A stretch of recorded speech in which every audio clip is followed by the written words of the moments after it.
নমস্কার, আপনারা দেখছেন ওঙ্কার বাংলা, সঙ্গে রয়েছে দেবাঞ্জলি। নজর রাখবো এই মুহূর্তের বিশেষ কিছু খবরের দিকে।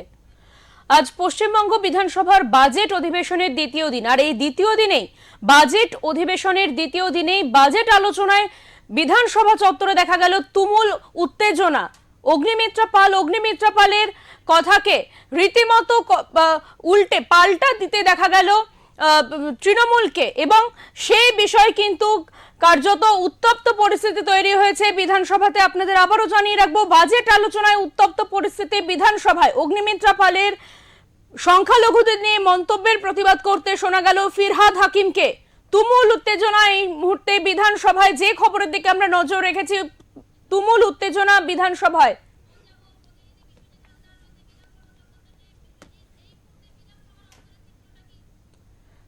আমরা এই বিষয়ে কথা বলে নেব। আমাদের সঙ্গে বিধানসভা চত্বর থেকে রয়েছেন আমাদের প্রতিনিধি বিশ্বজিৎ হালদার। বিশ্বজিৎ, এই মুহূর্তে ঠিক কি আপডেট রয়েছে, কি পরিস্থিতি বিধানসভা চত্বরে?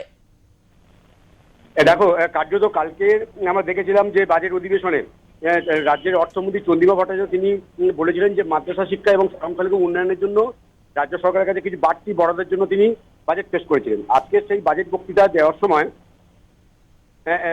বিজেপি বিধায়ক অগ্নিমিত্রা পাল তিনি বলেন যে বাজেট এই যে সংখ্যালঘুদের জন্য যে এই যে অতিরিক্ত বাজেটের কথা বলা হচ্ছে, কিন্তু এই মুহূর্তে মাদ্রাসা থেকে আইপিএস আইএএস বা উচ্চশিক্ষিত কোনো ছাত্র কিন্তু সংখ্যালঘু বেরিয়ে আসছে না।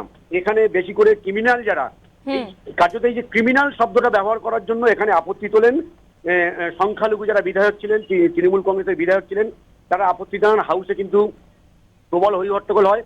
তখন কিন্তু আমরা দেখেছি যে ফিরহাদ হাকিম তিনি কিন্তু কার্যত অগ্নিমিত্রা পালকে বসে যাওয়ার জন্য বলেন যে আপনি বসুন, এই ধরনের কথা বলতে পারেন না, কারণ ভারতের স্বাধীনতা সংগ্রামে সংখ্যালঘুদের যে অবদান সেটা আপনারা ভুলে যাচ্ছেন।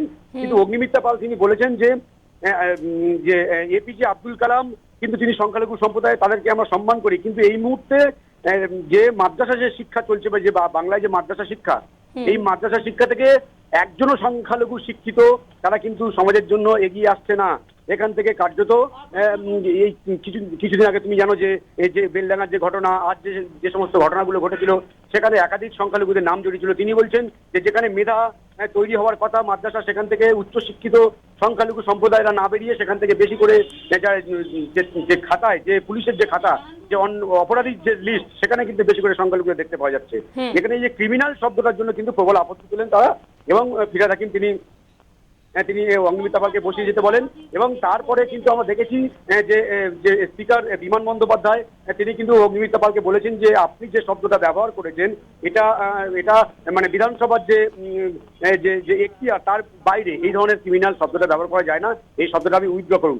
এই ইস্যুতে কার্যত তখন বিজেপি যে বিধায়করা ছিলেন সবাই মিলে কিন্তু তখন দাঁড়িয়ে শুভেন্দু অধিকারীর নেতৃত্বে কিন্তু পাল্টা যে সংখ্যালঘুর যে বিধায়ক তারা যখন ইয়ে করলেন, তাদের পাল্টা কিন্তু তারাও হয়ে হট্টগোল। কার্যত আজকের এই যে সংখ্যালঘু ইস্যুতে কিন্তু রাজ্য বিধানসভা কার্যত উত্তাল হয়ে উঠেছিল। দেবাঞ্জলি। একদমই বিশ্বজিৎ, তুমি আমাদের সঙ্গে থাকো, আমরা আবারও তোমার কাছে ফিরবো। যে খবরের দিকে এই মুহূর্তে আমরা চোখ রেখেছি, বাজেট আলোচনা ঘিরে কিন্তু চরম উত্তাপ ছড়িয়েছে বিধানসভা চত্বরে। কার্যত সেখানে তুমুল বিশৃঙ্খলা তৈরি হয়েছে, সংখ্যালঘুদেরকে নিয়ে এই উত্তেজনা তৈরি হয়েছে। তুমুল উত্তেজনা বিধানসভা চত্বরে। অগ্নিমিত্রা পালের সংখ্যালঘুদের নিয়ে মন্তব্যের প্রতিবাদ করলেন ফিরহাদ হাকিম, আর সেখান থেকেই কিন্তু তুমুল উত্তেজনা বিধানসভা চত্বরে। সংখ্যালঘুরা ক্রিমিনাল নয়, আমরা দেশের জন্য প্রাণ দিয়েছি, দু তরফে দাঁড়িয়ে প্রতিবাদ বিধানসভায়।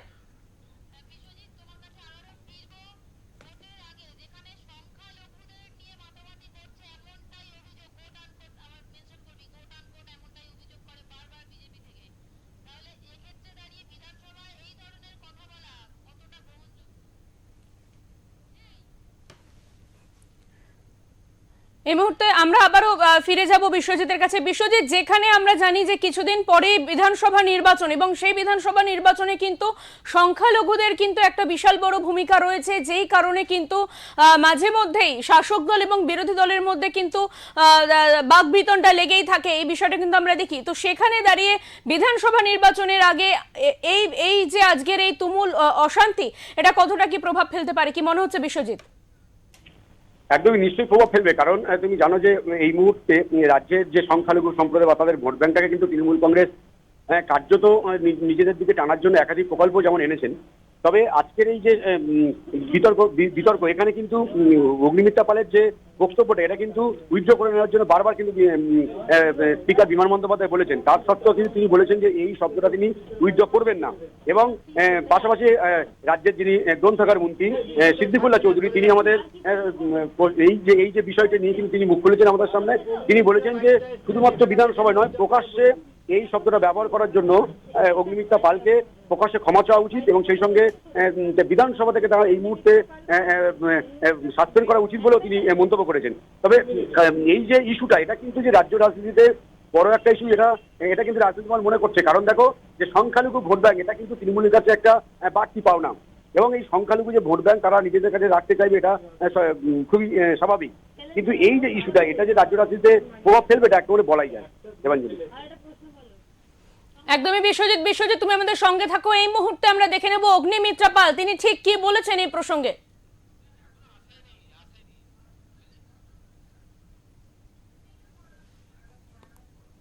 আপনাদের আবারও জানিয়ে রাখবো, তুমুল উত্তেজনা বিধানসভায় অগ্নিমিত্রা পালের সংখ্যালঘুদের নিয়ে মন্তব্যের প্রতিবাদ ফিরহাদ হাকিমের।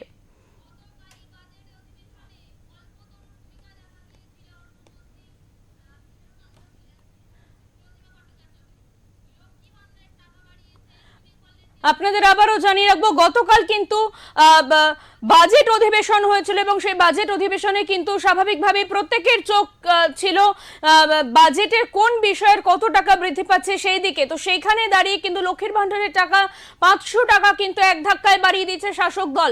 তার পরবর্তীতে কিন্তু স্বাভাবিকভাবে এই বিষয় নিয়ে কিন্তু শাসক দল থেকে শুরু করে বিরোধী পক্ষ প্রত্যেকের কিন্তু নানা মন্তব্য করতে দেখা গেছে। বিরোধী পক্ষ কিন্তু এই বিষয়কেও কটাক্ষ করতে ছাড়েননি।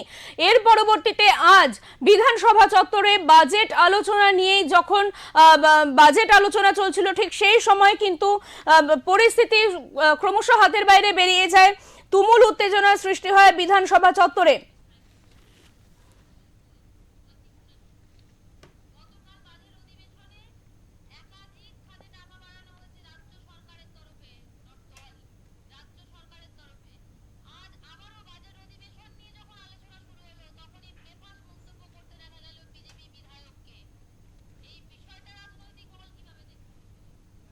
আমরা আবারও ফিরে যাব বিশ্বজিতের কাছে। বিশ্বজিৎ, যে বিষয়টা আমরা গতকাল দেখেছিলাম যে একাধিক খাতে কিন্তু গতকাল কিন্তু টাকা বাড়ানো হয়েছিল, সেটা আমরা গতকাল দেখেছিলাম বাজেটের ক্ষেত্রে। তো সেখানে দাঁড়িয়ে আজ যখন বাজেট আলোচনা চলছিল ঠিক সেই সময় বেফাঁস মন্তব্য করতে দেখা গেল অগ্নিমিত্রা পালকে। তো সেই বিষয়ে এবারের যে বিধানসভা ভোট রয়েছে সেক্ষেত্রে কতটা কি প্রভাব পড়তে পারে? একদম দেখো, বাজেটের যে বাড়তি বরাদ্দের কথা রাজ্যের অর্থমন্ত্রী চন্দ্রিমা ভট্টাচার্য সুপারিশ করেছিলেন যে সংখ্যালঘু উন্নয়ন এবং মাদ্রাসা শিক্ষার জন্য বাড়তি বরাদ্দ করা উচিত। কিন্তু এই ইস্যুটা তো বিজেপি স্বাভাবিকভাবে তারা সামনে আনবে, কারণ তাদের যেটা দাবি যে এই মুহূর্তে মাদ্রাসাগুলোতে যে ধরনের শিক্ষা চলে সেটা কার্যত সমাজের জন্য ভালো কোনো প্রতিভা বেরিয়ে উঠে আসে না।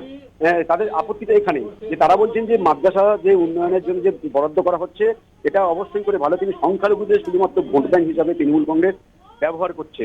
কারণ মাদ্রাসা শিক্ষা থেকে তাহলে কেন ভালো কোনো প্রতিভা বেরিয়ে আসছে না, শুধুমাত্র সেখান থেকে যাদের অপরাধীর যে তালিকা সেখানে কেন ওদের বেশি নাম থাকছে, এটা কিন্তু তিনি যখন বলেন এবং তারপরে যখন যে শব্দটি তিনি ব্যবহার করেন সেটা নিয়ে কিন্তু তৃণমূল কংগ্রেসের প্রবল আপত্তি জানান এবং তৃণমূলের যারা সংখ্যালঘু বিধায়ক ছিলেন তারাও প্রবল আপত্তি জানান এবং কার্যত ফিরহাদ হাকিমের নেতৃত্বে এই বিক্ষোভটা চলে। তবে এই যে বিধানসভার ভিতরে এই যে সংখ্যালঘু ইস্যু নিয়ে উত্তপ্ত হলো, এই ইস্যুটা যে 26-এর বিধানসভা নির্বাচনে প্রতিফলিত হবে না এটা কিন্তু নিশ্চিত প্রতিফলিত হবে, কারণ সংখ্যালঘু যে ইস্যুটা এটা কিন্তু এই মুহূর্তে বিধানসভা নির্বাচনের আগে অনেক বড় একটা ইস্যু। তাই এই ইস্যুটাকে কার্যত হাতিয়ার করে তৃণমূল কংগ্রেস যে তারা 26-এর বিধানসভার প্রচারে যে হাতিয়ার করবে এটা স্বাভাবিক। তবে পাল্টা কিন্তু তৃণমূল কংগ্রেস বিজেপি যে বিধায়করা ছিলেন তারা কিন্তু তাদের এই যে বক্তব্য অগ্নিমিত্রা পালের যে বক্তব্য এই বক্তব্য কিন্তু তারা অনড় ছিলেন। তারা কিন্তু স্পিকার বিমান বন্দ্যোপাধ্যায় যখনই বলেছেন এই শব্দটা উইথড্র করে নেওয়ার জন্য তখন কিন্তু বিজেপি বিধায়করা শুভেন্দু অধিকারীর নেতৃত্বে তারা বলেছেন যে তারা এই ধরনের শব্দ উইথড্র করবেন না, কারণ এটাই সত্যি, এটাই বাস্তব চিত্র পশ্চিমবাংলায়। কারণ সংখ্যালঘুদের শুধুমাত্র ভোট ব্যাংক হিসেবে তারা ব্যবহার করছে, এখানে কোনো ধরনের প্রকৃত উন্নয়ন সংখ্যালঘুদের তারা চান না। এই নিয়ে যে রাজ্য রাজনীতি উঠতে হবে এটা স্বাভাবিক। দেবাঞ্জলি। একদমই বিশ্বজিৎ, অনেক ধন্যবাদ তোমাকে। তুমি পরিস্থিতির দিকে নজর রাখো। আপনাদের জানিয়ে রাখবো, বাজেট আলোচনায় উত্তপ্ত বিধানসভা এবং এই বাজেট আলোচনায় সংখ্যালঘুদের নিয়ে মন্তব্য করতে শোনা যায় অগ্নিমিত্রা পালকে। ঠিক তার পরবর্তীতে অগ্নিমিত্রা পাল সাংবাদিক বৈঠক করে কি বলেছেন আমরা শুনে নেব।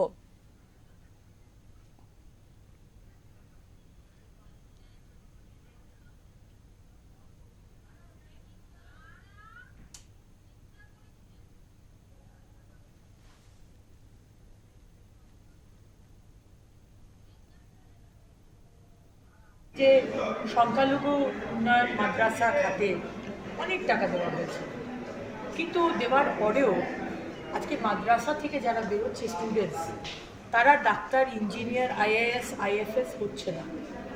আপনারা আপনাদের সরকার সংখ্যালঘুদের ব্যবহার করে ভোট ব্যাংকের জন্য আপনারা তাদেরকে ক্রিমিনাল বানাচ্ছেন। এটা তো সত্যি কথা। ফিরাদাকি মহাশয়, আপনারা তো জ্বালা ধরলেন কেন? যারা আমাদের সংখ্যালঘু বিধায়করা ছিলেন এবং তার সাথে সাথে তৃণমূল বিধায়ক, আপনারা কি চাইছেন প্রতিবারই আপনারা বিষয়টাকে গুলিয়ে দেবেন, বলবেন বিজেপি মুসলমানদের এগেনস্টে? একেবারেই নয়, একেবারেই এগেনস্টে নয়। আপনি বলছেন আপনারা ঘৃণা করেন, ঘৃণার প্রশ্ন আসছে কোথা থেকে? আজকে সংখ্যালঘুরা ভারতবর্ষের স্বাধীনতার সংগ্রামে তাদের কি অবদান আমরা সবাই জানি। আজকে নেতাজি সুভাষচন্দ্র বোসের রাইট হ্যান্ড ছিলেন একজন সংখ্যালঘু সম্প্রদায়ের মানুষ। আপনারা প্রত্যেকবার গুলিয়ে দেবেন, সত্যি কথাটাকে ঢেকে দেবেন। আপনারা কি করেছেন?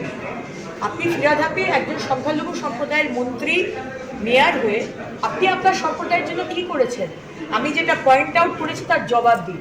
আপনি 15 বছরের রেকর্ড দেখান যে মাদ্রাসা থেকে কতজন ডাক্তার, ইঞ্জিনিয়ার, আইএএস, আইএফএস বা ইসরোর মতো সায়েন্টিস্ট বেরিয়েছে, আপনি দেখান। আর কতজন আজকে সংখ্যালঘু সম্প্রদায়ের মানুষ ধরা পড়েছে ইললিগাল কাজ বা সমাজ বিরোধী কাজে, কারণ আপনারা তাদের হাতে আপনাদের ইলেকশন রাজনীতির বেনিফিটের জন্য আপনারা ভোট ব্যাংকের জন্য শুধু সংখ্যালঘুদের ব্যবহার করেন। আমরা কিন্তু সেটা করি না। সবকা সাথ, সবকা বিকাশ, সবকা বিশ্বাস, সবকা প্রয়াস। যখন আবাসের লাইনে বা উজ্জ্বলা গ্যাসের লাইনে কেউ দাঁড়ায়, তখন জিজ্ঞেস করা হয় না যে তুমি হিন্দু না মুসলমান না জৈন না শিখ। এটা আপনারা ধর্ম নিয়ে রাজনীতি করেন। সত্যি কথাটা বেরোবার সময় এসে গেছে। আজকে সেই